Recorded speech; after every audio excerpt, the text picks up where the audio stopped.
আজকে আমরা শিখব যে কোনো ত্রিভুজের পরিবৃত্তের ব্যাসার্ধ এবং অন্তবৃত্তের ব্যাসার্ধ কিভাবে নির্ণয় করতে হয়। দেখা যাচ্ছে যে বিভিন্ন ধরনের এসএসসি যে পরীক্ষাগুলো হয়ে আসতেছে বা বিভিন্ন স্কুলের টেস্টের প্রশ্ন দেখা যাচ্ছে যে অন্তবৃত্তের ব্যাসার্ধ এবং পরিবৃত্তের ব্যাসার্ধ নির্ণয় সংক্রান্ত বহু নির্বাচনীর অনেক ধরনের গাণিতিক সমস্যা দেখা যাচ্ছে। আর এই জন্য আজকে আমরা শিখব বা খুব ভালো মতো বোঝার চেষ্টা করব যে কোনো ত্রিভুজের পরিবৃত্তের ব্যাসার্ধ এবং অন্তবৃত্তের ব্যাসার্ধ কিভাবে নির্ণয় করা যেতে পারে, যাতে আমরা যে কোনো বহু নির্বাচনী প্রশ্ন আমরা ঠিক মতো অ্যাটেন্ড করতে পারি এবং সঠিক উত্তরটা খুব সহজেই দিতে পারি। তাহলে আজকে আমরা কি শিখবো যে কোনো ত্রিভুজের জন্য বা ক্ষেত্রে পরিবৃত্ত এবং অন্তবৃত্তের ব্যাসার্ধ নির্ণয়ের পদ্ধতি বা সূত্র, যেটা আমরা খুব সহজেই নির্ণয় করতে পারবো। আচ্ছা, এর আগে এই সূত্রটা নির্ণয় করার পূর্বে বা কিভাবে নির্ণয় করবো বা পদ্ধতিটা জানার আগে আমাদের যে বিষয়টা খুব ভালো মতো বোঝা দরকার সেটা হচ্ছে পরিবৃত্তের ব্যাসার্ধটা কি এবং অন্তবৃত্তের ব্যাসার্ধই বা কি। আচ্ছা, আর যেহেতু পরিবৃত্ত ব্যাসার্ধ এবং অন্তবৃত্তের ব্যাসার্ধ বিষয়, সেজন্য আমাদের যেটা জানতে হবে যে পরিবৃত্তের কেন্দ্র কি করে নির্ণয় করা হয়, তারপরে পরিবৃত্তের ব্যাসার্ধ, আর এরপর হচ্ছে অন্তবৃত্তের কেন্দ্র কিভাবে নির্ণয় করা হয়, তারপরে হচ্ছে অন্তবৃত্তের ব্যাসার্ধ। তা আমরা এখন শুরু করতেছি হচ্ছে অন্তবৃত্তের ব্যাসার্ধ কি। তার আগে আমরা জানবো যে ত্রিভুজের অন্তকেন্দ্র কি, এরপর আমরা জানবো অন্তবৃত্তের ব্যাসার্ধ কি। আচ্ছা, প্রথমে আমরা যে কোনো একটি ত্রিভুজ এবিসি অঙ্কন করি। যে কোনো একটি ত্রিভুজ আঁকলাম এ বি সি। আমরা জানি যে কোনো ত্রিভুজের যে কোনো দুটি কোণের সমদ্বিখণ্ড যে বিন্দুতে মিলিত হয় সেই মিলিত বিন্দুটাই হচ্ছে অন্তকেন্দ্র। এখন কথা হচ্ছে যে কোনো দুটি তিনটিও দুটি হতেই হবে, তবে তিনটি কোণের সমদ্বিখণ্ডকও কিন্তু একই বিন্দুতে মিলিত হবে। অর্থাৎ আমরা যদি আরো সরল করে বলি তাহলে বিষয়টা কি দাঁড়াচ্ছে, বিষয়টা এমন দাঁড়াচ্ছে যে কোন ত্রিভুজের তিনটি কোণের সমদ্বিখণ্ডক যে বিন্দুতে মিলিত হয় সেই বিন্দুটা হচ্ছে অন্তকেন্দ্র। অর্থাৎ এখন আমরা অন্তকেন্দ্র ধারণাটা আগে জানবো বা ভালো মতো বোঝার চেষ্টা করব। অন্তকেন্দ্র কোন ত্রিভুজের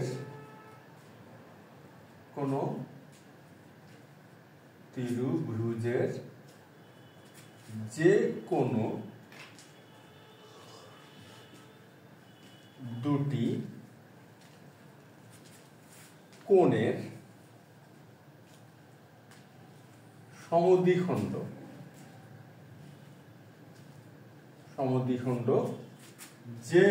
সমদ্বিখণ্ড যে বিন্দুতে মিলিত হয় তাকে অন্তকেন্দ্র বলে, বা সেই বিন্দুটিকে অন্তকেন্দ্র বলে, তাকে অন্তকেন্দ্র বলে। অন্তকেন্দ্র মানে হচ্ছে অন্তবৃত্তের কেন্দ্র। কোন ত্রিভুজের যে কোনো দুটি কোণের সমদ্বিখণ্ড যে বিন্দুতে মিলিত হয় তাকে কি বলে? অন্তকেন্দ্র বলে, তাকে বলে অন্তকেন্দ্র। আচ্ছা, এখন যে কোনো দুটি কোণের সমদ্বিখণ্ডক যে বিন্দুতে মিলিত হবে, তৃতীয় কোণের সমদ্বিখণ্ডক কিন্তু ঠিক সেই বিন্দুতে মিলিত হবে। তাহলে বিষয়টা কি দাঁড়ালো? যে কোনো দুটি কোণের সমদ্বিখণ্ডক যে বিন্দুতে মিলিত হবে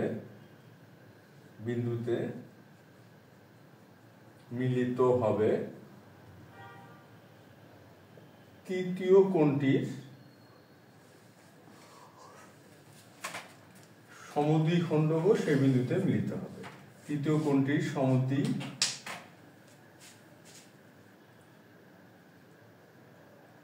খণ্ডকও সেই বিন্দুতে মিলিত হবে, সেই বিন্দুতে মিলিত হবে। সুতরাং বিষয়টা আসলে দাঁড়ালো কি? বিষয়টা দাঁড়ালো এমন যে কোন ত্রিভুজের যে কোনো দুটি কোণের সমদ্বিখণ্ডক যে বিন্দুতে মিলিত হয় তাকে অন্তঃকেন্দ্র বলে। আর এই ধারণাটা যদি আমরা আরেকটু অন্যভাবে ব্যাখ্যা করি তখন কি দাঁড়াচ্ছে? তখন দাঁড়াচ্ছে এমন যে যে কোনো দুটি কোণের সমদ্বিখণ্ডক যে বিন্দুতে মিলিত হবে তৃতীয় কোণটির সমদ্বিখণ্ডকও সেই বিন্দুতে মিলিত হবে। অর্থাৎ যে কোনো দুটি কোণের সমদ্বিখণ্ডক, এই ক্ষেত্রে আমরা লিখতে পারি তিনটি কোণের সমদ্বিখণ্ডক, তিনটি, হ্যাঁ, অর্থাৎ কোন ত্রিভুজের তিনটি কোণের সমদ্বিখণ্ডক যে বিন্দুতে মিলিত হয় তাকে অন্তঃকেন্দ্র বলে। এটাকে আমরা এভাবেও বলতে পারি যে কোনো দুটি কোণের সমদ্বিখণ্ডক যে বিন্দুতে মিলিত হয় তাকে অন্তঃকেন্দ্র বলে। আচ্ছা, এই হলো অন্তঃকেন্দ্রের বিষয়টা। তাহলে ব্যাপারটা কি দাঁড়ালো? অর্থাৎ আমরা কোণ বি কে সমদ্বিখণ্ডিত করি, কোণ বি কে আমরা সমদ্বিখণ্ডিত করলাম, এবং কোণ সি কেও সমদ্বিখণ্ডিত করি। আচ্ছা, সমদ্বিখণ্ডিত করলাম, পরস্পর মিলিত হলো পি বিন্দুতে। সুতরাং এই পি বিন্দুটাই হচ্ছে অন্তঃকেন্দ্র। তাহলে এই পি বিন্দুটা কি দাঁড়ালো? এটা দাঁড়ালো হচ্ছে অন্তঃকেন্দ্র। কেন এটা অন্তঃকেন্দ্র? এই জন্য এটা অন্তঃকেন্দ্র হচ্ছে এই যে পিবি এবং পিসি, এই বাহু, এই রেখা দুটিকে, এটা হচ্ছে একটি হচ্ছে এবিসি কোণের সমদ্বিখণ্ডক আর অপরটি হচ্ছে এসিবি কোণের সমদ্বিখণ্ডক। সুতরাং কি বিষয়টা দাঁড়ালো? বিষয়টা এটাই দাঁড়ালো যে এবিসি কোণের সমদ্বিখণ্ডক বিপি আর এসিবি কোণের সমদ্বিখণ্ডক পিসি পি বিন্দুতে মিলিত হয়েছে। সুতরাং পি হচ্ছে অন্তঃকেন্দ্র। এখন যদি আমরা এই তৃতীয় কোণ যেটা এ, এটার উপর সমদ্বিখণ্ডিত করি তাহলে সুতরাং এটিও কিন্তু পি বিন্দুতেই মিলিত হবে। তখন আমাদের এই যে শেষের সেই ধারণাটি যে কোন ত্রিভুজের তিনটি কোণের সমদ্বিখণ্ডক যে বিন্দুতে মিলিত হয় তাকে অন্তঃকেন্দ্র বলে। এই হচ্ছে অন্তঃকেন্দ্র বিষয়ক ধারণা। এখন আমরা জানবো যে অন্তবৃত্তের ব্যাসার্ধ কি। এখন জানবো যে অন্তবৃত্তের ব্যাসার্ধ। অন্তবৃত্তের ব্যাসার্ধ হচ্ছে এই যে অন্তঃকেন্দ্র থেকে আমরা যদি এই বাহুর উপরে, যে কোনো একটি বাহুর উপরে লম্ব অঙ্কন করি, সেই লম্বের দৈর্ঘ্যটাই হবে অন্তবৃত্তের ব্যাসার্ধ। অর্থাৎ এই অন্তঃকেন্দ্র হলো পি, পি থেকে আমরা একটি লম্ব অঙ্কন করলাম পিই, এই পিই হবে এই যে এবিসি ত্রিভুজটির অন্তঃকেন্দ্রের ব্যাসার্ধ। সুতরাং আমরা এখন অন্তঃকেন্দ্রের ব্যাসার্ধের বিষয়টা ধারণাটা পেলাম। তাহলে বিষয়টা কি দাঁড়ালো? অন্তবৃত্তের ব্যাসার্ধ।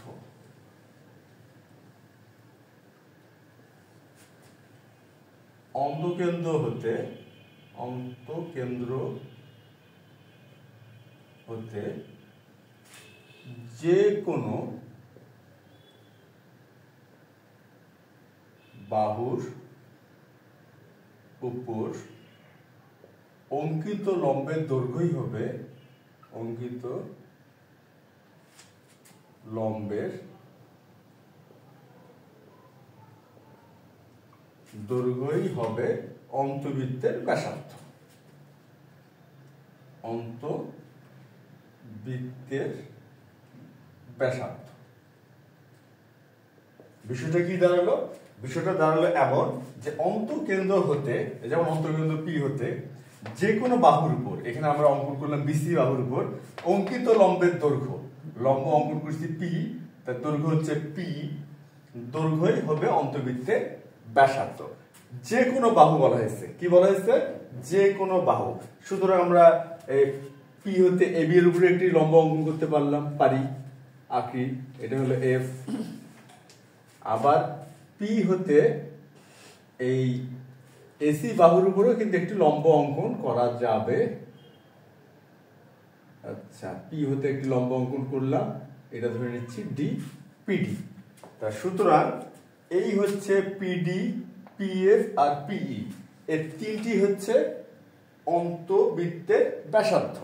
কেন ব্যাসার্ধ? ব্যাসার্ধ এই জন্য যে অন্তঃকেন্দ্র হতে যে কোনো বাহুর উপর অঙ্কিত লম্বের দৈর্ঘ্য হবে অন্তবৃত্তের ব্যাসার্ধ।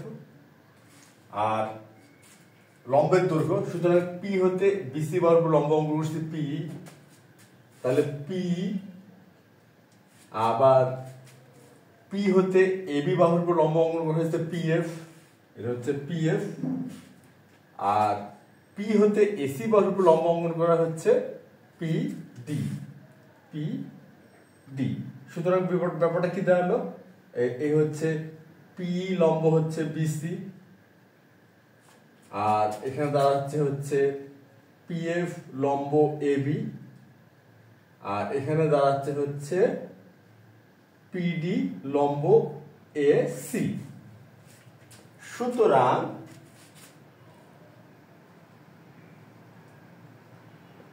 হচ্ছে পিই, পিএফ আর পিডি অন্তবৃত্তের ব্যাসার্ধ, অন্তবৃত্তের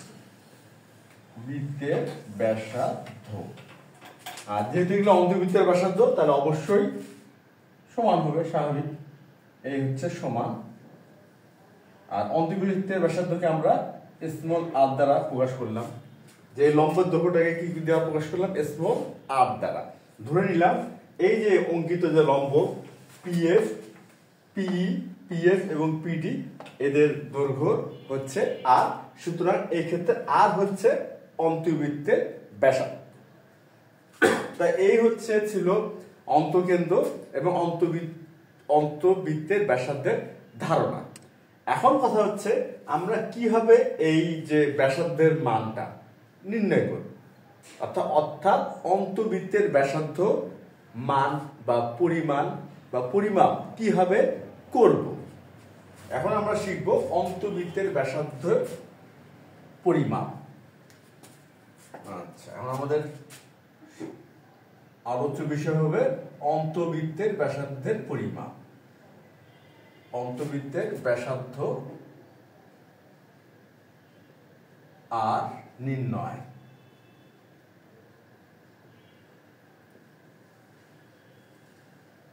এখন আমরা অন্তবৃত্তের ব্যাসার্ধ আর নির্ণয় করব। আচ্ছা, এখন আমরা একটা বিষয় খেয়াল করি, এবিসি হচ্ছে একটি ত্রিভুজ, আর এখানে অন্তবৃত্তের কেন্দ্র হচ্ছে পি। সুতরাং আমরা যদি একটু খেয়াল করি তাহলে এ পি বি, আর হচ্ছে এখানে একটা ত্রিভুজ পেলাম, আবার পেলাম বিপিসি, আরেকটি পেলাম এপিসি।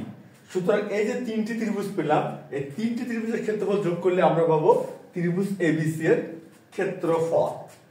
সুতরাং আমরা কি লিখতে পারি, চিত্রানুসারে ত্রিভুজ এ বি সি এর ক্ষেত্রফল সমান হবে, কি হবে, ত্রিভুজ এ পি বি এর ক্ষেত্রফল যোগ এ পি বি হলো এখন কি বিপিসি, ত্রিভুজ বিপিসি এর ক্ষেত্রফল যোগ আরেকটা ত্রিভুজ আমরা কি পাবো, ত্রিভুজ পাচ্ছি এখানে এপিসি, ত্রিভুজ এপিসি এর ক্ষেত্রফল।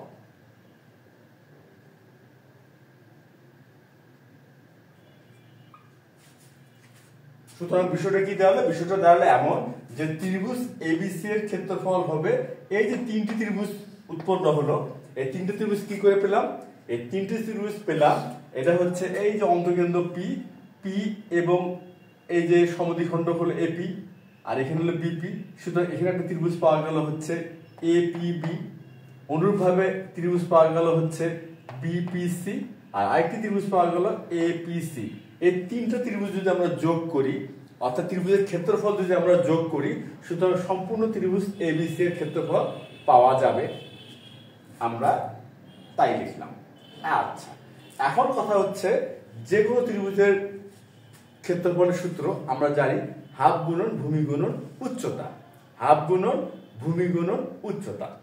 আর ভূমির ধারণাটা কি, ভূমির ধারণাটা হচ্ছে যে উচ্চতা নিয়ে আমরা আলোচনা করব, বা যে উচ্চতাটাকে আমরা বিবেচনা নিয়ে আসবো সেই উচ্চতাটা যে বাহুর উপর থাকবে সেই বাহুটাই হবে ভূমি। অর্থাৎ বিষয়টা কি, বিষয়টা হলো এমন যে সাপোজ এটা হচ্ছে পি কিউ আর একটা ত্রিভুজ। আচ্ছা, এইখানে দেখা গেল এই যে কিউ এম হচ্ছে উচ্চতা ধরা হলো, কিউ এম কে আমরা উচ্চতা ধরছি। যেহেতু কিউ এম উচ্চতা, সুতরাং কিউ এম আছে হলো পি আর বাহুর উপরে, সুতরাং পি আর বাহুটাই হবে এই ক্ষেত্রে ভূমি। অর্থাৎ আমরা যদি হাফ গুণন ভূমি গুণন উচ্চতা এই সূত্রটা এখানে প্রয়োগ করি, সেই ক্ষেত্রে এখানে আমরা লিখবো হাফ গুণন কিউ এম গুণন পি আর। কেন, এখানে ভূমি হচ্ছে পি আর উচ্চতা হচ্ছে কিউ এম। এখন যদি আর এন উচ্চতা ধরা যায়, কি ধরা যায়, আর এন উচ্চতা, সেই ক্ষেত্রে ভূমি হবে পি কিউ। কেননা আর এন উচ্চতাটা কোন বাহুর উপরে আছে, আছে হচ্ছে পি কিউ এর উপরে, সুতরাং এই ক্ষেত্রে ভূমি হচ্ছে পি কিউ, উচ্চতা হচ্ছে আর এন। সুতরাং তখন এই ত্রিভুজের ক্ষেত্রফল সূত্রটা আমরা প্রয়োগ করব, কি হবে, হাফ গুণন এন আর গুণন হচ্ছে পি কিউ। এই যে লম্বের সাথে যে ভূমির যে একটা ধারণা, এই ধারণাটা আমরা এখানে প্রয়োগ করব। প্রয়োগ করলে আমরা খুব সহজে এপিবি বিপিসি আর এপিসি এর ক্ষেত্রফলটা পেয়ে যাব। এখন দেখি কিভাবে পাওয়া যায়। এখন ত্রিভুজ এপিবি এর ক্ষেত্রফল দেখি। এপিবি, এখানে উচ্চতা বা লম্ব কোণটি পিএফ। আচ্ছা, এখানে হলো পিএফ আর ভূমি তাহলে কি হবে, এবি হবে। সুতরাং হাফ গুণন ভূমি গুণন উচ্চতা কি হবে, হাফ গুণন ভূমি হচ্ছে এবি,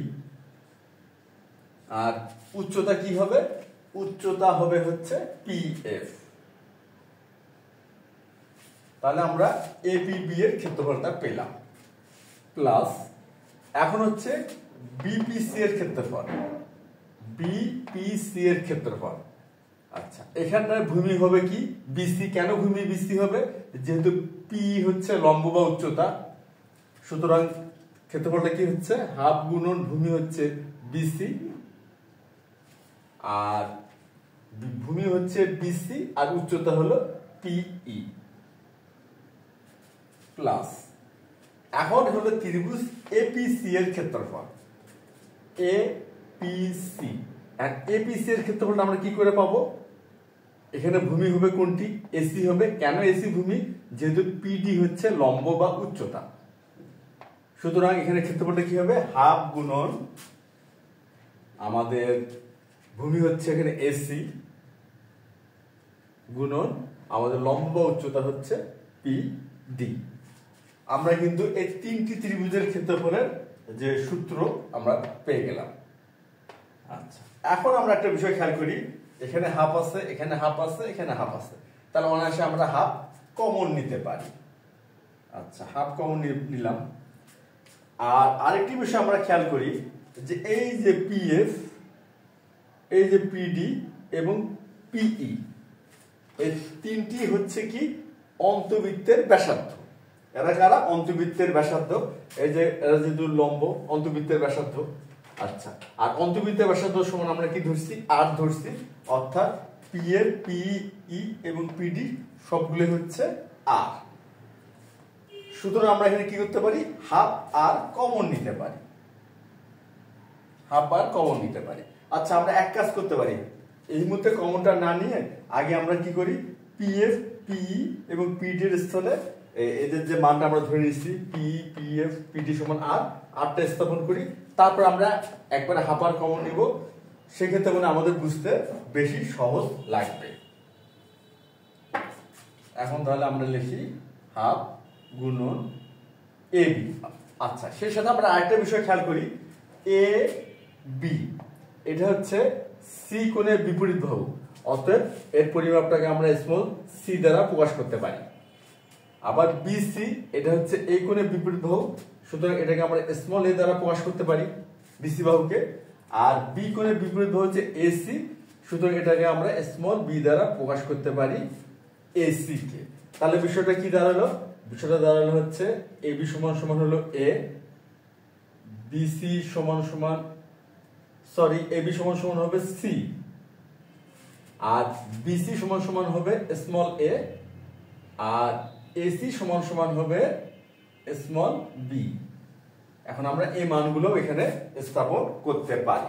সুতরাং এখানে কি দাঁড়ালো, হাফ এ আর প্লাস হাফ, আচ্ছা এবি, এবি হলো সি, তাহলে এখানে আমরা সি লিখি, এবি হচ্ছে সি, তাহলে এবি লিখলাম হাফ স্মল সি আর। আর এখানে হাফ লিখলাম বিসি, কি বিসি হচ্ছে এ, half a small R plus half, এখানে হলো এসি, এসি হচ্ছে বি, তাহলে হাফ বি আর। আমরা এখানে বাহুর পরিমাপ ধরে নিলাম যেটা এবিসি, সেটা স্থাপন করলাম।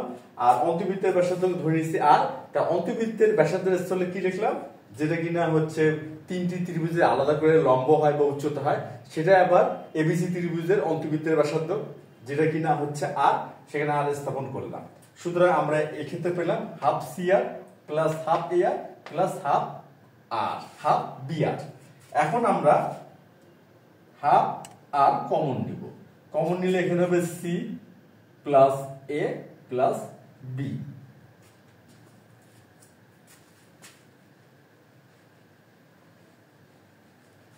আচ্ছা, এটা এখন বিষয়টা কি দাঁড়ালো, বিষয়টা দাঁড়ালো এখানে আমাদের অবশেষে আসলো হাফ আর ইন্টু সি প্লাস এ প্লাস বি।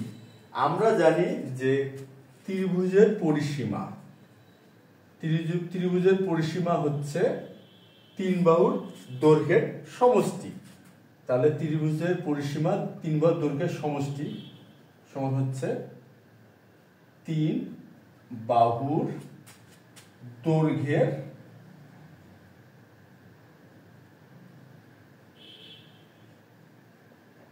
দৈর্ঘ্যের সমষ্টি। অতএব ত্রিভুজ এবিসি এর পরিসীমা কি হবে, এবিসি এর পরিসীমা হবে এ প্লাস বি প্লাস সি। তিন বাহুর দৈর্ঘ্য আমরা ধরে নিচ্ছি, একটি এ একটি বি একটি সি, তাহলে তিন বাহুর দৈর্ঘ্য সমষ্টি হবে এ প্লাস বি প্লাস সি। আর আমরা জানি অর্ধ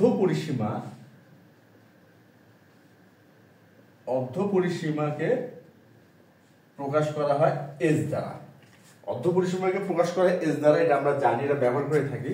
তাহলে অতএব এস সমান সমান কি হবে, এ প্লাস বি প্লাস সি ভাগ 2। সুতরাং এস সমান সমান হবে এ প্লাস বি প্লাস সি ভাগ 2। তাহলে সুতরাং এ প্লাস বি প্লাস সি সমান সমান হবে 2s। আমরা কি পেলাম, এ প্লাস বি প্লাস সি সমান সমান পেলাম 2s। তাহলে আমরা এখানে কি করতে পারি, এই যে সি প্লাস এ প্লাস বি এটার স্থলে লিখতে পারি 2s। আচ্ছা, এটার স্থলে লিখবো আমরা 2s আর ইনটু 2s। এখানে তাহলে কি দাঁড়ালো, এখানে দাঁড়ালো হচ্ছে এই যে 2s লিখলাম, 2 এবং 2 ভাগ গেল, তাহলে হচ্ছে rs। তাহলে ত্রিভুজ এবিসি এর ক্ষেত্রফল সমান সমান কি দাঁড়ালো, rs।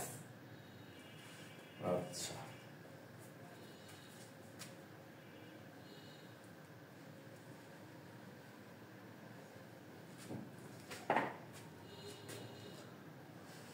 এখন ত্রিভুজ এ বি সি এর ক্ষেত্রফল সমান সমান হচ্ছে আর এস। আমরা কিন্তু এটা পেলাম। এখন আমরা ত্রিভুজ এবিসি এর ক্ষেত্রফলকে যদি ডেল দ্বারা প্রকাশ করি, যে ত্রিভুজ এবিসি এর ক্ষেত্রফলকে কি দ্বারা প্রকাশ করব, ডেল দ্বারা, তাহলে ডেল সমান সমান হবে আর এস। এই যে একটি সম্পর্ক পেলাম যে ত্রিভুজের ক্ষেত্রফল সমান সমান হচ্ছে আর এস, যেখানে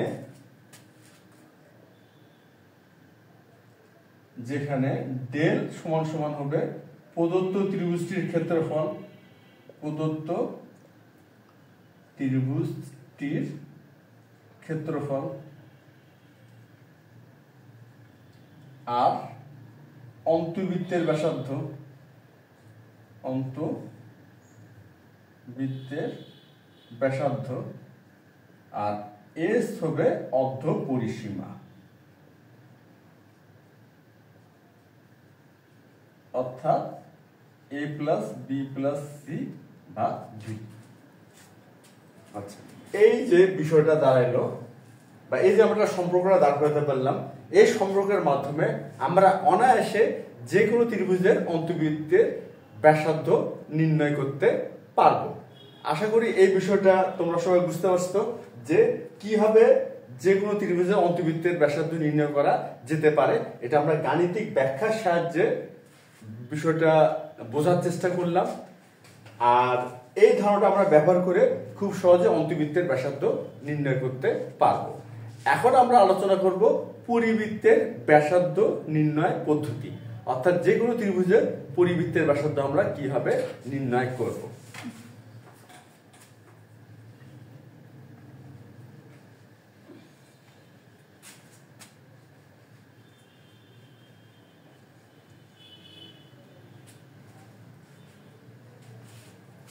যেহেতু এখন আমাদের আলোচ্য বিষয় হচ্ছে পরিবৃত্তের ব্যাসার্ধ নির্ণয়, কিভাবে আমরা পরিবৃত্তের ব্যাসার্ধ নির্ণয় করব, সুতরাং আমাদের এখন জানতে হবে যে পরিকেন্দ্র কি আর পরিব্যাসার্ধ বা কি।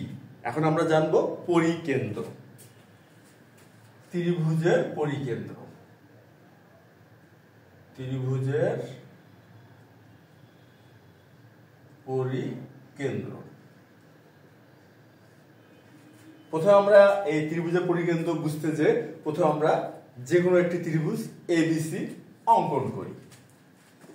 আচ্ছা, এখানে আমরা যে কোনো একটি ত্রিভুজ এবিসি অঙ্কন করলাম, এ বি সি। এখন হচ্ছে ত্রিভুজের পরিকেন্দ্র হচ্ছে কোন ত্রিভুজের যে কোনো দুটি বাহুর লম্ব দ্বিখণ্ডক যে বিন্দুতে মিলিত হয়, বা বলা যেতে পারে মধ্যবিন্দুতে অঙ্কিত লম্ব। লম্ব দ্বিখণ্ডকের ধারণা কি? লম্ব দ্বিখণ্ডক এমন একটি রেখা বা রেখাংশ যেটা কিনা কোনো বাহুকে, ত্রিভুজের যে কোনো একটি বাহুকে কি করে সমান দুই ভাগে বিভক্ত করে এবং সে নিজে সে লম্ব হয়। যেটা আমরা সরলভাবে বলতে গেলে এভাবে বলা যেতে পারে মধ্যবিন্দুতে অঙ্কিত লম্ব, অর্থাৎ বাহুটাকে সমদ্বিখণ্ডিত করবে আবার লম্ব হবে, সেটা হচ্ছে লম্ব দ্বিখণ্ডকের ধারণা। সুতরাং বিষয়টা কি দাঁড়ালে? বিষয়টা দাঁড়ালে এমন যে কোনো ত্রিভুজের যে কোনো দুটি বাহুর লম্ব দ্বিখণ্ডক যে বিন্দুতে মিলিত হয় সেটাই হবে পরিকেন্দ্র। অর্থাৎ এখানে একটি যদি আমরা লম্ব দ্বিখণ্ডক অঙ্কন করি, এই যে লম্ব দ্বিখণ্ডক অঙ্কন করলাম, এই যে মিলে গেল, সাপোজ ধরে নিই পি বিন্দুতে, এই পি বিন্দুটাই হবে পরিকেন্দ্র। আচ্ছা, আমরা একটু ভালো চিত্রটা একটু ভালো করে রাখি। লম্ব দ্বিখণ্ডক, তা সুতরাং মধ্যবিন্দু বরাবর আঁকলাম, এটা মধ্যবিন্দু বরাবর, এই যে পিটা হচ্ছে লম্ব দ্বিখণ্ডক। আচ্ছা, এখন এই পিটা হচ্ছে কি? লম্ব দ্বিখণ্ডকের মিলিত বিন্দু। পিটা হচ্ছে লম্ব দ্বিখণ্ডকের মিলিত বিন্দু, সুতরাং এই পিটাই হচ্ছে কি হবে? পরিকেন্দ্র। আচ্ছা, এখানে পিই আর এখানে পিএস। তাহলে ত্রিভুজের পরিকেন্দ্রটা কি দাঁড়ালো? যে কোনো ত্রিভুজের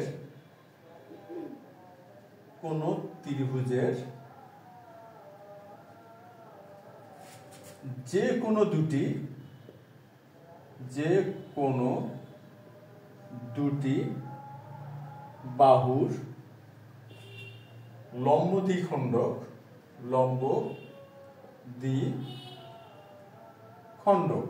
যে বিন্দুতে মিলিত হয়, যে বিন্দুতে মিলিত হয় সেই বিন্দুটি ত্রিভুজটির পরিকেন্দ্র। সেই বিন্দুটি ত্রিভুজটির পরিকেন্দ্র, ত্রিভুজটির পরিকেন্দ্র। আচ্ছা, কোন ত্রিভুজের যে কোনো দুটি বাহুর লম্ব দ্বিখণ্ডক যে বিন্দুতে মিলিত হয় সেই বিন্দুটি ত্রিভুজটির পরিকেন্দ্র। এই হচ্ছে পরিকেন্দ্রের ধারণা। আর এখান থেকে বলা যেতে পারে যে অপর বাহু বা তৃতীয় বাহুর লম্ব দ্বিখণ্ডক কি হবে?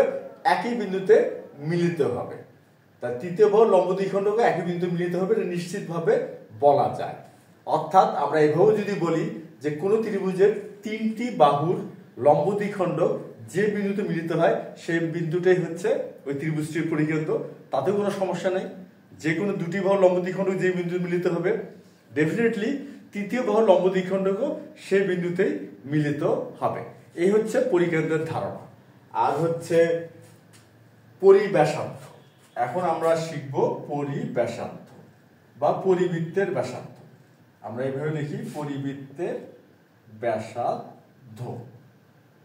পরিবৃত্তের ব্যাসার্ধটা হচ্ছে এই যে হচ্ছে লম্ব দ্বিখণ্ডকের মিলিত বিন্দু এবং যে কোনো শীর্ষবিন্দুর সংযোজক রেখাংশ। অর্থাৎ আমরা যদি বিপি যোগ করি, এই বিপিটাও হবে কি পরিবৃত্তের ব্যাসার্ধ। আমরা যদি পি এ যোগ করি, এই পিটা হবে পরিবৃত্তের ব্যাসার্ধ।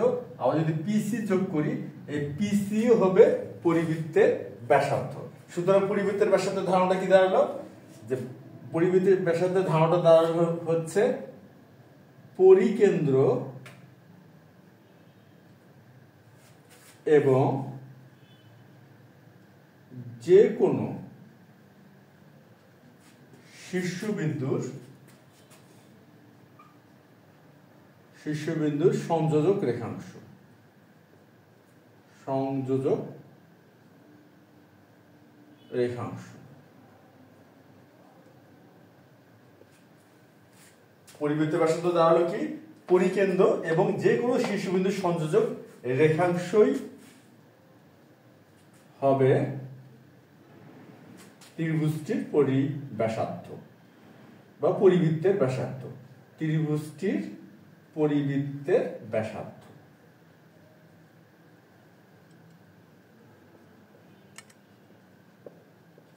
তাহলে আমরা পরিকেন্দ্র কি সেটাও জানলাম, পরিবৃত্তের ব্যাসার্ধ কি সেটাও জানলাম।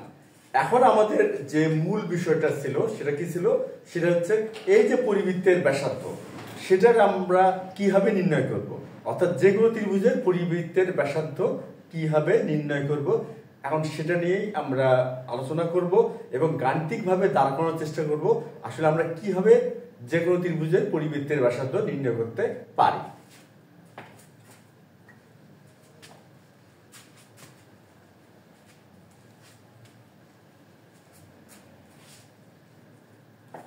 এখন আমরা করব হচ্ছে পরিবৃত্তের ব্যাসার্ধ নির্ণয়। পরিবৃত্তের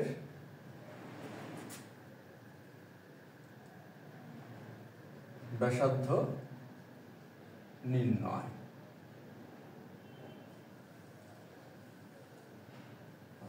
প্রথমে আমরা যে কোনো একটি ত্রিভুজ এবিসি অঙ্কন করে নেই।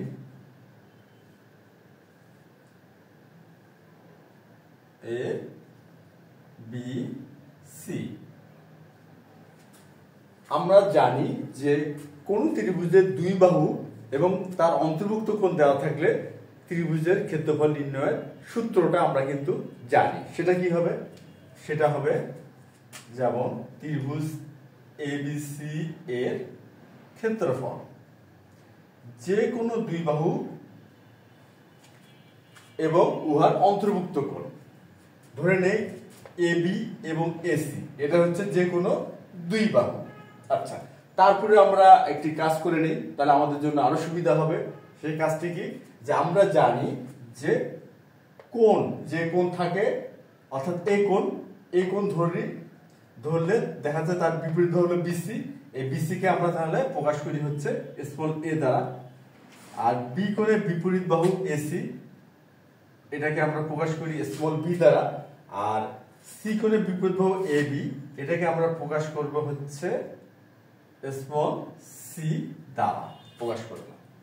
আচ্ছা, আর এখন আমরা দেখি ত্রিভুজ এবিসি এর ক্ষেত্রফল।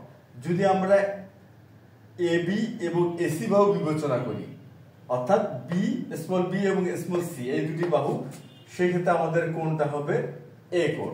তখন সূত্রটা কি দাঁড়াবে, হাফ বিসি সাইন এ। এটাই হচ্ছে আমাদের সেই ক্ষেত্রফল নির্ণয় সূত্র। যে কোনো দুটি বাহু এবং উহার অন্তর্ভুক্ত কোণ জানা থাকলে ত্রিভুজ ক্ষেত্রফল নির্ণয়ের সূত্র হাফ বিসি সাইন এ। যদি আমরা এ কোণটা কে বিবেচনা করি, কিংবা বলা যেতে পারে বি এবং সি বাহুকে বিবেচনা করি। এখন যদি আমরা এ এবং সি বাহুকে বিবেচনা করি, স্মল এ এবং স্মল সি, সেই ক্ষেত্রে ক্ষেত্রফল হবে হাফ এসি সাইন বি। কারণটা কি, যে এ এবং সি এই দুটি বাহুর অন্তর্ভুক্ত কোণ হচ্ছে কোণ বি, সুতরাং হাফ এসি সাইন বি। এখন যদি আমরা এই এ এবং বি এই দুটি বাহু বিবেচনা নিয়ে আসি, সেই ক্ষেত্রে ত্রিভুজের ক্ষেত্রফল সূত্র হচ্ছে half A B sign C, half A B sign C. তা সুতরাং আমাদের ত্রিভুজ এবিসি এর ক্ষেত্রফল আমরা এই যে কোনো দুই বাহু এবং উহার অন্তর্ভুক্ত কোণ জানা থাকলে এইভাবে নির্ণয় করতে পারি। এটা কিন্তু আমরা জানি এবং আমরা এইভাবে নির্ণয় করে থাকি। এখন কথা হচ্ছে যে আমরা আমাদের আজকের যে আলোচ্য বিষয় সেটা কি, পরিবৃত্তের ব্যাসার্ধ নির্ণয়। আর পরিবৃত্তের ব্যাসার্ধ নির্ণয় করতে চাই আমরা একটা উচ্চতর ধারণা, যেটা আমরা সাধারণত 11-12 এই ধারণাগুলো ব্যবহার করে থাকি, একাদশ দ্বাদশ শ্রেণী আর কি, সেই ধারণাটা এখানে আমরা ব্যবহার করব, যাতে খুব সহজে আমরা ওই সম্পর্কটা দাঁড় করাতে পারি, যে সম্পর্কের সাহায্যে পরিবৃত্তের ব্যাসার্ধ নির্ণয় করতে পারবো যে কোনো ত্রিভুজের জন্য। সুতরাং ওই ধারণাটা আজকে আমরা সরাসরি ব্যবহার করব, যেটা হচ্ছে সাইন সূত্র নামে পরিচিত। তা আমরা জানি, এই জন্য আমরা এখানে লিখতেছি আমরা জানি a by sine A equal B by sine B equal হচ্ছে সি বাই সাইন সি সমান 2r। এই সেই উচ্চতর ধারণা, যেটা হচ্ছে সাইন সূত্র নামে পরিচিত। এটা কি নামে পরিচিত? এটা হচ্ছে সাইন সূত্র, ত্রিভুজের যে কোনো ত্রিভুজের জন্য সাইন সূত্র। এই ধারণাটা এটা আমরা ব্যবহার করবো আজকে। আচ্ছা, এখন কথা হচ্ছে এটা এই ধারণা এখানে আমরা কিভাবে ব্যবহার করতে পারি দেখি। এখানে হচ্ছে ত্রিভুজ এবিসি এর ক্ষেত্রফল হাফ বিসি সাইন এ। আচ্ছা, এখন এখান থেকে আমরা কি নিয়ে আসবো, পরিবৃত্তের ব্যাসার্ধ সাথে একটা সম্পর্ক এভাবে দাঁড় করাতে চেষ্টা করব ত্রিভুজ এবিসি এর ক্ষেত্রফলের সাথে। এখন আমরা বিষয়টা দেখি। এখানে আছে হাফ বিসি সাইন এ।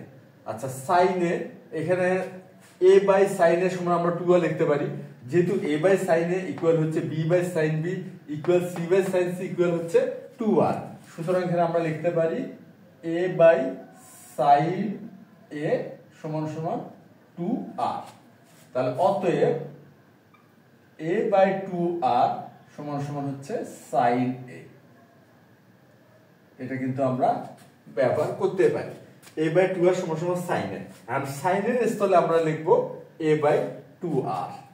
তাহলে half BC a by 2r, সুতরাং হচ্ছে abc বাই 4r। এই ক্যাপিটাল আর দ্বারা আমরা পরিবৃত্তের ব্যাসার্ধকে বোঝাচ্ছি। এই যে পরিবৃত্তের ব্যাসার্ধ নির্ণয়, এখানে আমরা এখন লিখে দেই ক্যাপিটাল আর। তাহলে আমরা এই ক্যাপিটাল আর দ্বারা কি বুঝাবো, পরিবৃত্তের ব্যাসার্ধকে বুঝাবো, ক্যাপিটাল আর। আচ্ছা, এখন আমরা আরেকটি যে আমরা ক্ষেত্রফল নির্ণয় সূত্রের ধারণা দাঁড় করাইছি, সেটা কি হাফ এসি সাইন বি। এই ক্ষেত্রে দেখি, এখন এই যে বি বাই সাইন বি, এখান থেকে একটি সম্পর্ক দাঁড় করাই, বি বাই সাইন বি সমান হলো 2r। তাহলে অতএব কি হবে, অতএব হবে বি বাই 2r সমান সাইন বি। এই যে বি বাই 2r সমান সাইন বি। এখন আমরা সাইন বি এর স্থলে লিখব বি বাই 2r। সুতরাং এখানে কি হবে, half AC into B by 2r সমান এ বি সি বাই 4r। উভয় সম্পর্ক কিন্তু একই পেলাম, এই যে এবিসি বাই 4r, এখানেও পেলাম এবিসি বাই 4r। আচ্ছা, এখন আমরা তৃতীয় বিষয়টা দেখি। এখানে আছে কি সাইন সি। তার সুতরাং সাইন সি সমান কি হবে, এই যে C by sine C equal হচ্ছে 2r। অতএব সি বাই 2r সমান সাইন সি। এখন এই সাইন সির এই মানটা এখানে আমরা স্থাপন করি, half A B C by 2r equal হবে A B C by 4r। আমরা খেয়াল করে দেখি এই যে তিনটি সম্পর্ক, যেটা কিনা একটি দাঁড়ালো হাফ বিসি সাইনের মাধ্যমে, অপরটি দাঁড় করালাম আমরা হাফ এসি সাইন বি এর মাধ্যমে, আর অপরটি পেলাম আমরা হাফ এবি সাইন সি এর মাধ্যমে, যেখানে আমরা উচ্চতর একটি ধারণা অর্থাৎ যে কোনো ত্রিভুজের সাইন সূত্র ব্যবহার করার মাধ্যমে। এখন ব্যাপারটা কি দাঁড়ালো, ত্রিভুজ এবিসি এর ক্ষেত্রফল সমান সমান কি দাঁড়ালো, এবিসি বাই 4r। আচ্ছা,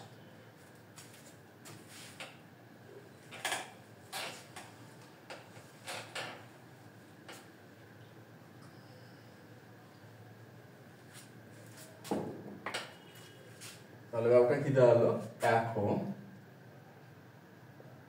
ত্রিভুজ এ বি সি এর ক্ষেত্রফল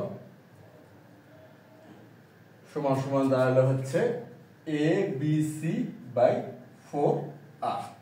এখানে এ বি সি কি, ত্রিভুজের তিনটি বাহু দৈর্ঘ্য, আর 4 তো 4ই, আর এই ক্যাপিটাল হচ্ছে পরিবৃত্তের ব্যাসার্ধ, আর ত্রিভুজ এবিসি এর ক্ষেত্রফল।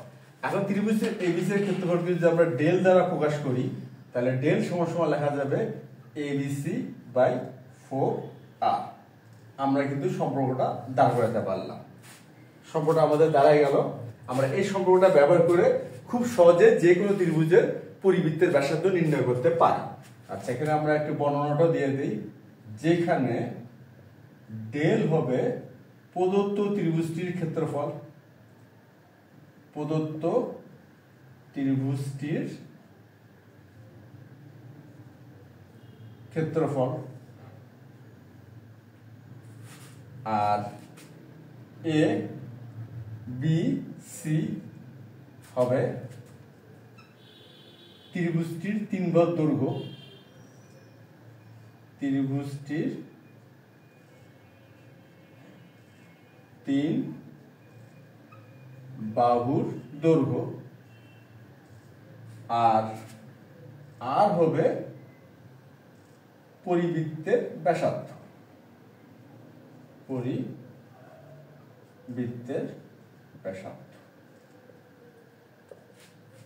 এখন তো তাহলে বোঝাই গেল যে আমরা যদি ডেল সমান সমান এবিসি বাই 4r এর সম্পর্কটি ব্যবহার করি, তাহলে খুব সহজে যে কোনো ত্রিভুজের জন্য আমরা পরিবৃত্তের ব্যাসার্ধ নির্ণয় করতে পারবো। তাহলে আজকে আমাদের যে আলোচনার বিষয় ছিল যে কোনো ত্রিভুজের অন্তর্বৃত্তের ব্যাসার্ধ আর যে কোনো ত্রিভুজের পরিবৃত্তের ব্যাসার্ধ, অবশ্যই তাহলে আমরা এই যে দুটি গাণিতিক ধারণা দাঁড় করালাম, এই গাণিতিক দুটি ধারণা ব্যবহার করলে খুব সহজেই আমরা যে কোনো ত্রিভুজের জন্য পরিবৃত্তের ব্যাসার্ধ এবং অন্তর্বৃত্তের ব্যাসার্ধ নির্ণয় করতে পারবো। তাহলে আজ এই পর্যন্তই, ধন্যবাদ তোমাদের সবাইকে।